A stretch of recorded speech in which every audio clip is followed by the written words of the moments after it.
ትላንት በደቡብ ወሎ ቅድስት አርሴማ ገዳም ውስጥ ጥቃት እንደፈጸመ ወይንም ሌላ ጥቃት ለመፈጸም እንደመጣ የታመነ የኦህዴድ ድሮን ከሰዓታት በኋላ በዛው አካባቢ መከስከሱን የዓይን እማኞች ለአስራት ባደረሱት መረጃ አረጋግጠዋል።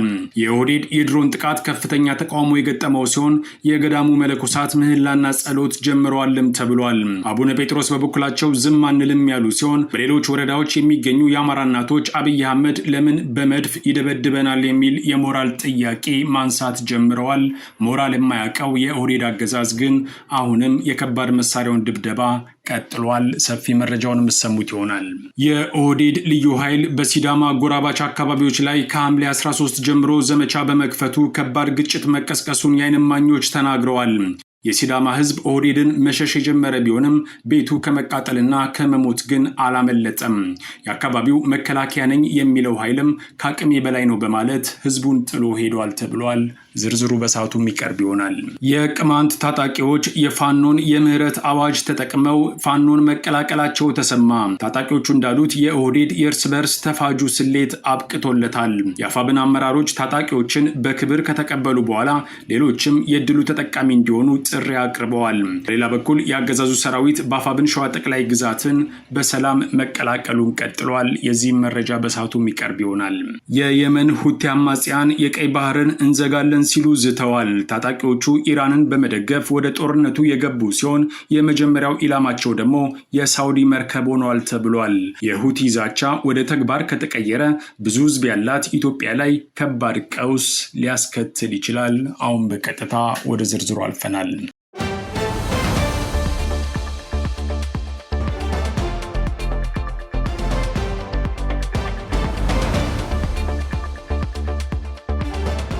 የኦህዴድ አገዛዝ ትላንት በመነኮሳት ላይ አስከፊ የተባለውን የድሮን ጥቃት ከፈጸመ በኋላ አዳዲስ መረጃዎች መውጣታቸውን ቀጥለዋል።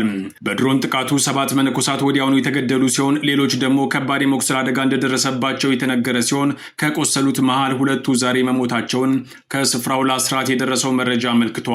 በደቡብ ወሎ ቅድስት አርሴማ ገዳም ውስጥ የአብይ አህመድ አገዛዝ ጥቃቱን ከፈጸመ በኋላ ከፍተኛ ሀዘንና ቁጣ የተቀሰቀሰ ሲሆን በገዳሙ ውስጥ ጸሎትና ምህላ መሩም ታውቋል።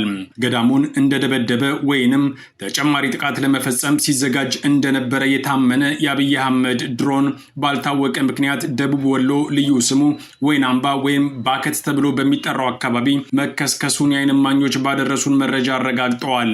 ድሮኑ የተከሰከሰው በዛው አካባቢ የነበረው የቅድስት አርሴማ ገዳም ከተደበደበ ከሰዓታት በኋላ ትላንት 11 ሰዓት ከ45 ላይ እንደሆነም ታውቋል። ከቅርብ ጊዜ ወዲህ ጥፋት ለመፈጸም ለፉ የአብይ አህመድ ድሮኖች የመከስከሳቸው ዜና እየተለመደ የመጣ ሲሆን ከዚህ በፊትም በዛው አማራ ክልል ለድብደባ የተላኩ ድሮኖች መውደቃቸው አይዘነጋም። ይህም ቢሆን ግን ድሮኖቹ የሚወድቁት በፋኖ ጥቃት ነው ወይንስ በራሳቸው ጊዜ የሚለው እስካሁን ድረስ ምላሽ አልተገኘለትም። የኦህዴድ አገዛዝ ለአንድ ድሮን ከነተተኳሹ በሚሊዮን የሚቆጠር ገንዘብ እንደ ማውጣቱ ሁሉ ቀላል የማይባል ኪሳራ ሲሆን ብልጽግና በድሮን የመተማመኑ ጉዳይንም ቀስ በቀስ እየሸረሸረው ሊሄድ እንደሚችልም ወታደራዊ ተንታኞች ይገልጻሉ። የብልጽግና ኪሳራ እንደተጠበቀ ሆኖ አብይ አህመድ በተገኘው አጋጣሚ ሁሉ የኢትዮጵያ ኦርቶዶክስ ተዋሕዶ ቤተክርስቲያን ለምን ያወድማል? ያውንም ደግሞ ድሮንን በሚያክል ከባድ መሳሪያ የሚለው ጥያቄ ግን አሁንም መልስ አላገኘም። ይህ አይነት ወንጀል ያለምንም ማመንታት የዓለም አቀፍ የህግ ተጠያቂነትን ያስከትላል የሚሉት የህግ ምሁራን አፈጻጸሙን ግን ከባድ እንደሚያደርገው ይገልጻሉ። ምክንያቱም በቂ ማስረጃ ስለማይኖር ለጊዜውም ቢሆን የአብይ አህመድ አገዛዝ አዛዦች ፋታ ሊሰጥ ይችላል። ሆኖም ነገ ጠንካራ ተሟጋች ካለ የህግ ተጠያቂነት አይቀሬ ነው ባይ ናቸው። ይህንን ሂደት ወደ ጎን በመተው የአብይ አህመድ የጦር አዛዦች ካስፈለገ ገዳም ወይንም ቤተክርስቲያን ይመታል የሚል ዛቻ ላይ ናቸው። ብፁዕ አቡነ ጴጥሮስ በጉዳዩ ዙሪያ ከአንከር ሚዲያ በነበራቸው ቆይታ ግን ለዚህ ሁኔታ ዝምታን መስጠት መፍትሄ አይሆንም። እንደገና ወደ ህዝቡም ስትሄድ አይ ምንም እኮ አይመጣም ለምን ትናገራላችሁ የሚሉ ሰዎች አሉ። በነገራችን ላይ ምንም እኮ ለውጥ ላይ መጣ ነገር እናንተ ብቻ ምን ታረጋላችሁ ይላሉ። እኛ የምናውቀው የራሳችንን ነው። ራሳችን ነው የምናውቀው። ህሊናችን የሚያደማውን ነው የምናውቀው። እስቲ እግዚአብሔር ያሳይ። ምንም ነገር የሌላቸው የሴት መነኮሳትን በድሮን ከሚያስቀድሱበት ላይ ምን ማለት ነው? ከሰማይ በተጨማሪ በምድሩም የኦህዴድ የመድፍ ድብደባ እንደቀጠለ ነው። መድፉ ደግሞ የሚያርፈው በእነዚህ የአማራ እናቶች ገላ ላይ ነው። እናቶቹም ይናገራሉ። እዚህ ፋኖ የለም። አብይ አህመድ በመድፍ ለምን እንደሚደበድባቸውም የሚያውቁት ነገር የለም። ደርሶ በረዶ ጎረደብኝ እንጂ ምኑን አሰብኩት። ጭቃ ለወንስ ተባለ። እሱ ደግሞ ተስረው እንደበረረ መጥቶ እዚህ እንደው ማጥንቱ የማይገኝ ነበር። እንደሌላው ሞቶ ስር የሰው ተቀበረ ይችላል። እናንተ አካባቢ ፋኖ ምናምን አለ እዚህ የለም ምንም። እና ታዲያ እዚህ የተተኮሰው ለምንድን ነው? እኔ ምን አባቴ ነው ቀሪ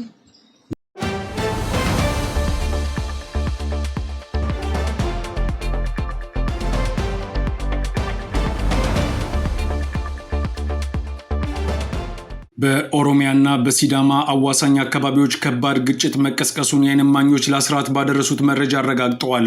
ጥቃቱን እየፈጸመ ያለው የኦህዴድ ልዩ ኃይል የተባለው ወታደራዊ ቡድን ሲሆን በርካታ የሲዳማ ተወላጅ ሰዎች ከሐምሌ 13 ጀምሮ መገደላቸው የታወቀ ሲሆን ቤቶችም ተቃጥለዋል ተብሏል። በአካባቢው ያለው የብልጽግና መከላከያ ሰራዊት ከአቅሜ በላይ ነው የሚል ምክንያት በማቅረብ ህዝቡን ጥሎ የወጣ ሲሆን ፍርሃቱም ተባብሶ በመቀጠሉ ኦህዴድን መሸሽ የጀመሩ የሲዳማ ነዋሪዎች ቁጥር በመጨመር ላይ ነው ተብሏል። የኦሮሚያ ልዩ ኃይል ጥያቄ የሲዳማ አዋሳኝ አካባቢዎች ወደ ኦሮሚያ ይካለሉ የሚል ሲሆን እርምጃው ከሲዳማ ህዝብ መከላከል ስለገጠመው የተፈጠረ ግጭት እንደሆነም ታውቋል። በቅርቡም በዚህ አካባቢ ግጭት ተቀስቅሶ በርካታ ነዋሪዎች መሞታቸው የሚታወስ ሲሆን የአገዛዙ ሰብአዊ መብት ኮሚሽን እንዲጣራ እስከመጠየቅ ደርሶ የነበረ ቢሆንም አንዱ ቀውስ ሳይፈታ ወደ ሌላ ቀውስ መንደርደር የአሁኗ ኢትዮጵያ ትክክለኛ ገጽታ ለመሆን በቅተዋል። በዚያም ከባድ ውጥረት ውስጥ የሚገኘው የአብይ አህመድ አገዛዝ በሰሜን የሀገሪቱ ክፍል ሁሉም ነገር ከቁጥጥሩ ውጪ የሆነበት ሲሆን በደቡብ በኩል ያለውም ውጥረትና እልቂት ካለመፍትሄ ተባብሶ እንደቀጠለ ነው ይባላል። በምዕራብ የሀገሪቱ ክፍልም ያለው ሁኔታ ጥሩ እንዳልሆነ የሚገልጹት በቦታው የሚገኙ የአስራት ምንጮች አብይ አህመድ ከሱዳን ጦር ጋር መሞካከር ከጀመረም ውሎ አድሯል። ነገሩ አሳሳቢ ነው የሚሉት ፖለቲካዊ ታዛቢዎች ኦህዴድ ቀስ በቀስ ሀገሪቱ ከእጁ እየወጣች እንደሆነ አደገኛ ማስጠንቀቂያ እንደሆነ ያቀርቡታል።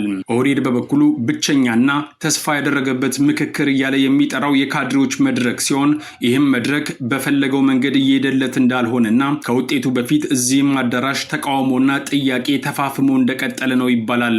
የቀድሞ ከፍተኛ የኦህዴድ አመራሮች በምክክሩ ላይ ያሉ ተሳታፊዎችን በመጥቀስ እንደተናገሩት የብልጽግና ካድሬዎች ሳይቀሩ ጠንካራ ጥያቄ ለምክክር ባለስልጣናቱ ያቀረቡ ሲሆን የመጀመሪያው ጥያቄ ደግሞ የሀገሪቱ ህዝብ እያለቀ ነው፣ መጀመሪያ ለዚህ መፍትሄ ይሰጠው የሚል ሆኗል ተብሏል። አብይን ፕሬዝዳንት ለማድረግ የተጣደፈው የምክክር ኮሚሽኑ ግን ለዚህ አሳሳቢ ጥያቄ መልስ ከመስጠት ይልቅ በአብይ አህመድ በተሰጡ ትዕዛዞች ላይ ጊዜውን ማጥፋቱን ቀጥሏል ተብሏል።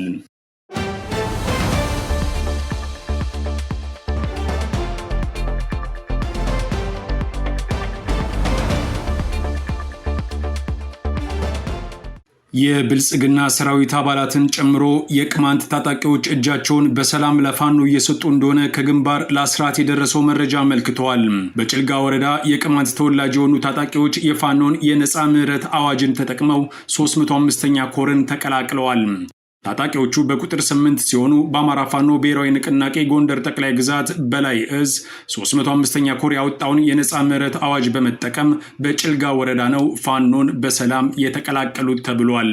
የ305ኛ ኮር ህዝብ ግንኙነት መምሪያ ኃላፊ አርበኛ ባንዲራው ግርማይ ይፋ ባደረገው መረጃ መሰረት በዛሬው ዕለት በማዕከላዊ ጎንደር ዞን ጭልጋ ወረዳ ዳዋ ዳንጉራ ንዑስ ወረዳ አካባቢ የሚንቀሳቀሱ ፋኖችን የተቀላቀሉት እነዚህ የቅማንት አባላት 7 የኤኬ ክላሽንኮቭ ጠመንጃ፣ አንድ አብራራው ከ1000 በላይ ተተኳሽ ጥይቶችና 16 የእጅ ቦምቦችን ከነሙሉ ትጥቃቸው አስረክበዋል። ፋኖን የተቀላቀሉት አባላት ባረጋገጡት መሰረት ባሪያው ደመቀ፣ አትመን መካሻው፣ አጃው ብሩ፣ ሰላም አለህ እጅጉ፣ ልዑል ተስፋውን፣ ሸርብ ዘመነ፣ ድረስ አዳንና ዋሴ አቡሃይ ሲሆኑ ቀደም ሲል የኦህዴድ አገዛዝ ከወንድሞቻችን ጋር አጋጅቶናል፣ አሁን ግን ሴራው ስለገባን የነፃ የምህረት አዋጅን ተጠቅመን ፋኖን ተቀላቅለናል፣ ህዝባችንንም በጋራ እንክሳለን ሲሉ አስተያየታቸውን ሰጥተዋል። በቦታው ተገኝተው ለተቀላቀሉት አባላት አቀባበል ያደረጉት የኮሩ ከፍተኛ አመራሮች አርበኛ ናቃቸው ጌትነት፣ አርበኛ መኮንን ጫቅሉ፣ አርበኛ ኢንጂነር መኳንንት አላምረውና አርበኛ ባቡ ማለደ ሲሆኑ አባላቱ የምህረት አዋጁን መጠቀማቸው ለሌሎችም ፈርቀዳጅ መሆኑን ገልጸው አሁን በጫካ የሚገኙ አካላት እድሉን እንዲጠቀሙበትም ጥሪ አቅርበዋል።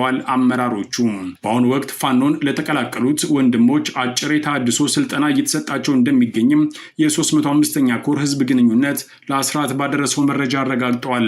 በሌላ በኩል 4 ያገዛዙ የመከላከያ ሰራዊት አባላት ከነሙሉ ትጥቃቸው በአፋብን ሸዋ ጠቅላይ ግዛት አሳምነው እዝ አጼ አምደ ጽዮን ኮር ስር የሚንቀሳቀሰውን የአጼ ዳዊት ክፍለ ጦርን መቀላቀላቸው ተሰምተዋል። የኮሩ ሚዲያና ኮሚኒኬሽን ክፍል በምስል የተደገፈ የግንባር መረጃ ለዙ የዜና ክፍል በላከው መግለጫ መሰረት ያገዛዙ ሰራዊት አባላቱ መቀላቀላቸው የተረጋገጠው ትላንት ረቡዕ ዕለት ነው። ወደ ፋኖ ከተቀላቀሉት ያገዛዙ መከላከያ ሰራዊት አባላት መካከል 3ቱ የ15ኛ ክፍለ ጦር አባላት ሲሆኑ አንደኛው ደግሞ የ101ኛ አየር ወለድ ክፍለ ጦር አባል መሆኑን የኮሩ መረጃ አክሎ ገልጸዋል። የብልጽግናው አገዛዝ የውድቀት ጊዜው መቃረቡን ተከትሎ በሰራዊቱ ውስጥ የሚገኙ አባላት ከነሙሉ ትጥቃቸው የህዝቡን የህልውና ተጋድሎ የመቀላቀል እንቅስቃሴ ከመቼውም ጊዜ በላይ እየጨመረ መምጣቱን የአፋብን ሸዋ ጠቅላይ ግዛት አሳምነው እዝ ህዝብ ግንኙነት መምሪያ አስታውቋል። የቀሩትም በሰላም ወደ ፋኖ በማንኛውም ጊዜ የመቀላቀል መብታቸው የተጠበቀ ነው ሲልም ጨምሮ ገልጿል።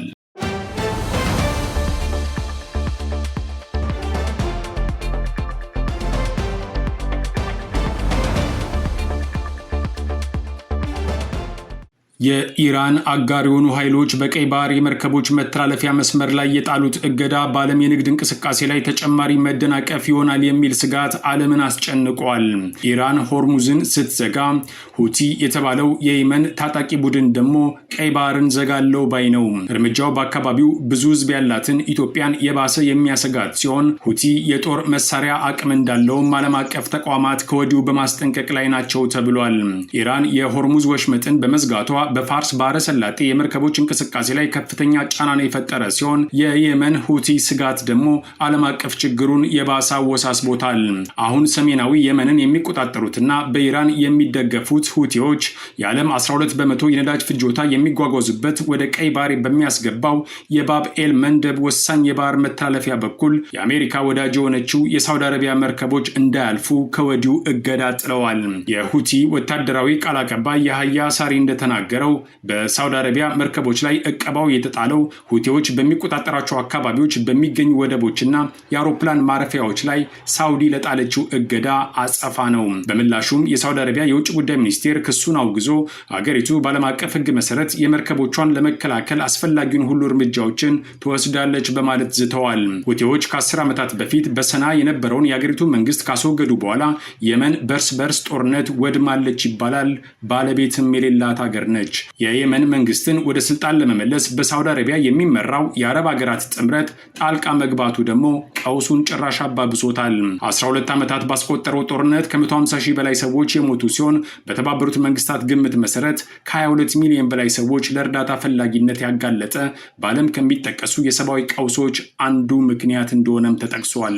ሁቲዎች አቅማቸው እየተጠናከረ በመምጣቱ ከሳውዲ ወደቦች የሚነሱና ወደ ሳውዲ የሚያመሩ መርከቦች በደቡባዊ ቀይ ባህር በኩል እንዳያልፉ በማገዳቸው በርካታ መርከቦች አቅጣጫቸውን ቀይረዋል። መቀመጫውን ለንደን ባደረገው የቻተም ሃውስ የባለሙያዎች ስብስብ ውስጥ የመካከለኛው ምስራቅ ጉዳዮች ባለሙያ የሆኑት ፋራይ ኤል ሙስሊማ ለቢቢሲ እንደተናገሩት ሁቲዎች የባህር ላይ እንቅስቃሴውን ለማደናቀፍ በቂ የጦር መሳሪያና አቅም አላቸው። ሁቲዎች የባህር ላይ ፈንጂዎች ያሏቸው ሲሆን ባለፉት ጥቂት ዓመታት የባህር ላይ ድሮኖች የመጠቀም አቅማቸውንም በይፋ አሳድገዋል። ስለዚህም በቀይ ባህር ላይ የእንቅስቃሴ እገዳ ሳይጥሉ እንኳን በአካባቢው ችግር የመፍጠር አቅም ይኖራቸዋል። ሙስሊማ እንደሚሉት ሁቲዎች ቀውሱን ለመፍጠር ማድረግ ያለባቸው አንድ መርከብ ብቻ መምታት ነው። ምንም እንኳን ማሳያ ቢሆንም በኢንሹራንስ በመርከብና በነዳጅ አቅራቢ ኩባንያዎች ላይ ፍርሃትን ይፈጥራል። ይህም ሰዎች ከሚያስቡት በላይ ጉዳትን ያስከትላል ባይ ናቸው ባለሙያዋ። ጦርነቱ ከተጀመረ ወዲህ የመጀመሪያው የኢራን ስትራቴጂ በቀጠናው ያሉ የአሜሪካ አጋሮች እንዲጎዱ ማድረግ ነው። ቀደም ሲል ኢራን ሌላ ግንባር እንደምትከፍት ስታስፈራራ የነበረ ሲሆን የየመን ጉዳዮች ባለሙያ የሆኑት አንዋት አላንሲ እንደሚሉት ሁቲዎች የኢራንን ፍላጎት ለማሳካት ሳውዲ አረቢያን ወደ ግጭቱ ለመሳብ ጥረት እያደረጉ ነው። ይህም ትርምሱን የበለጠ ያቀጣጥልላቸዋል ይላሉ። ኢራን በበኩሏ ያላት ብቸኛው አማራጭ ይህ በመሆኑ የበለጠ መካረሩን ትፈልገዋለች። ሳውዲዎች ከኢራን ጋር መጋፈጥን ሲያርቁት የቆዩ ቢሆንም ሁቲዎች የሚያጠቁ ከሆነ ግን ጥቅማቸውን ለማስከበር እርምጃ መውሰድ ይኖርባቸዋል ብለዋል አንሲ። የባቤል መንደብ ወሽመጥ ከዓለም ስትራቴጂካዊ የባህር ወሽመጦች አንዱ እንደሆነም ይነገራል። ኢራን በወሽመጡ ላይ ስጋት የመደቀን ፍላጎትም ሆነ ችሎታ አላት ሲሉ ከሰላማዊ አብዮት ዘብ ጋር ግንኙነት ያላቸው ወታደራዊ መኮንን መናገራቸውን ታስሚን የተባለው የኢራን ዜና ወኪል ከሳምንታት በፊት መዘገቡ አይዘነጋም።